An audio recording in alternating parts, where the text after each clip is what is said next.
నగరంలోని స్థానిక రామ్జీ నగర్ నందు వైఎస్ఆర్సీపీ సిటీ కార్యాలయం నందు శాసన మండలి సభ్యులు పర్వతిరెడ్డి చంద్రశేఖర్ రెడ్డి తీవ్రస్థాయిలో ధ్వజమెత్తారు.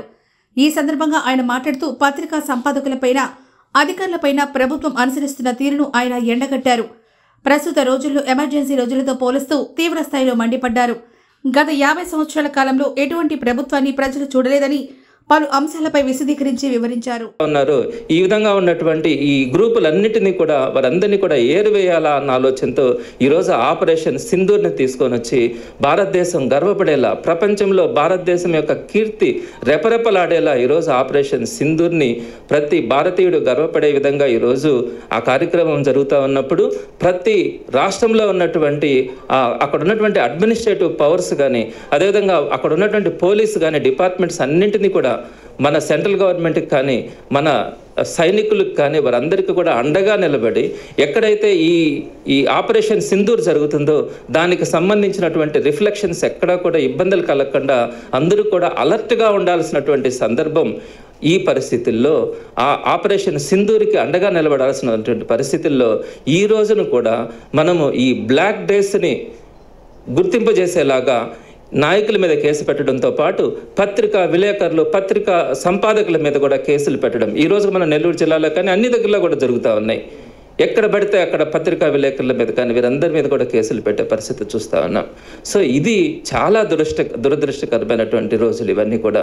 ఆపరేషన్ సింధూర్ ఒక పక్క జరుగుతూ ఉన్నప్పుడు ఇక్కడ స్థానికంగా లీడర్ల మీద కానీ పాత్రికేయ మిత్రుల మీద కానీ కేసులు పెట్టడం అత్యంత దుర్మార్గమైనటువంటి ఇష్యూ అని చెప్పి మీ ద్వారా నేను ప్రజలందరికీ కూడా తెలియజేస్తా ఉన్నాను. మరొక విషయాన్ని కూడా తెలియజేస్తా ఉన్నాం. అసలు ఎందుకు ఈరోజు సాక్షి ఎడిటర్ మీద ఈ విధంగా నిర్బంధించాల్సి వచ్చింది?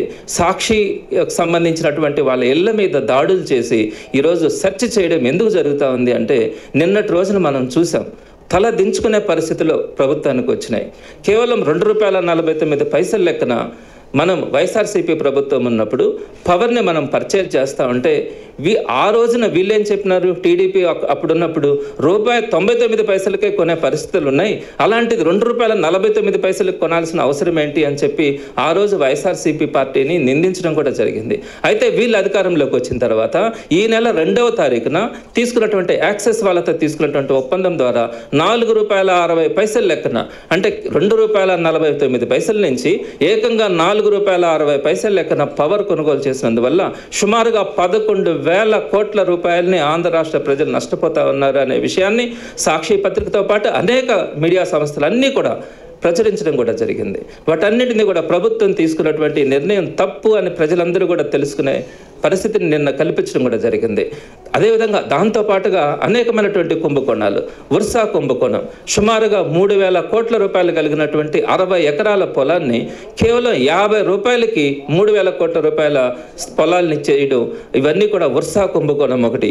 అదేవిధంగా అమరావతి కాంట్రాక్ట్ సిండికేట్ల కుంభకోణం, 80 లక్షల టన్నుల ఇసుకని మాయం చేసినటువంటి ఆ మాఫియా గురించి కానీ, Amaravati land mafia, mining mafia, పాడ్స్ మాఫియా, లిక్కర్ మాఫియా, వరుసగా హత్యలు, ఎక్కడ పడితే అక్కడ చంపుకోవడం, మానభంగాలు చేయడం, ఇంతటి దుర్మార్గమైనటువంటి పరిస్థితులు ఉన్నాయని చెప్పి నిన్నటి రోజున వైఎస్ఆర్సీపీ నాయకులు ప్రతి దగ్గర కూడా మాట్లాడినప్పుడు వాటన్నింటినీ కూడా మీడియాలో కవర్ చేసిన సందర్భంగా ఈ రోజున మిగతా మీడియా కూడా భయం ఉండాలి, మిగతా ఇంకొక మీడియా కూడా ఈ విధంగా ప్రవర్తించకూడదని మొట్టమొదటిగా సాక్షి మీదనే ఈ రైడ్స్ తీసుకురావడం కానీ దాని యొక్క సంబంధించినటువంటి ఎడిటర్ని ఈ రోజు నిర్బంధించడం కూడా మరొక్కసారి మీరు కనుక గమనిస్తే ఈ పద్ధతులన్నింటినీ కూడా చూసినప్పుడు ఒక చీకటి రోజులు, ఒక ఎమర్జెన్సీ ఆంధ్రప్రదేశ్లో జరుగుతున్నటువంటి నిరంకుశత్వంగానే మనం ఈరోజు దీన్ని భావించవచ్చు అని మీ ద్వారా నేను ప్రజలకు తెలియజేస్తా ఉన్నాను. రాజకీయ నాయకుల మీద మీరు పెడతారు, మేము బరాయిస్తాం, ప్రజల కోసం పోరాడే వాళ్ళం, ప్రజల కోసం నిలబడే వాళ్ళం కాబట్టి ఈరోజు రాజకీయ నాయకులుగా మేము బరాయించే పరిస్థితి ఉంటుంది.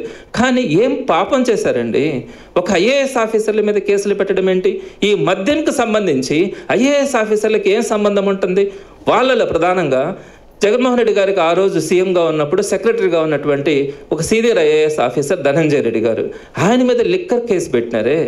అదేవిధంగా జగన్మోహన్ రెడ్డి గారి దగ్గర ఓఎస్డీగా ఉన్నటువంటి ఒక ఐఏఎస్ ఆఫీసర్ కృష్ణమోహన్ రెడ్డి గారి గురించి మీకు అందరికీ తెలిసే ఉంటుంది. అత్యంత నిజాయితీపరుడు, అత్యంత సౌమ్యుడు. ఆయన తీసుకొని వచ్చి లిక్కర్ కేసును పెడతా ఉన్నారే ఏంటి? ఎక్కడికి వెళ్తా ఉన్నాం?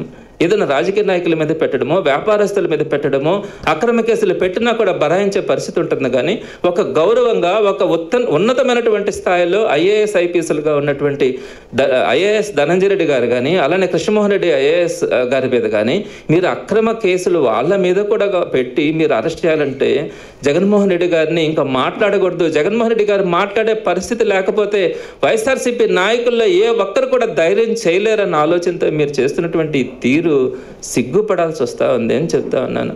వీటన్నింటినీ కూడా ప్రచురిస్తూ ఉంది ఒక మీడియా.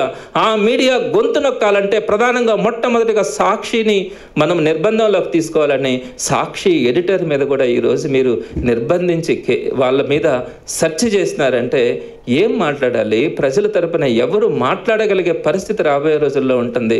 మీరు అందరూ కూడా ఆలోచించండి. ప్రజలు అప్రమత్తం లేకపోతే ఎంతో కష్టపడి సంపాదించుకున్నటువంటి ప్రజాస్వామ్యం మన కళ్ళ ముందే కూలిపోయే పరిస్థితి కూడా ఉంటుంది. రాబోయే రోజుల్లో చొక్కా పట్టుకొని రాజకీయ నాయకులందరినీ కూడా ప్రశ్నించే పరిస్థితిలో ప్రతి సామాన్యుడు కూడా రోడ్డు మీదకి వస్తాడని కూడా తెలియజేస్తా ఉన్నాను.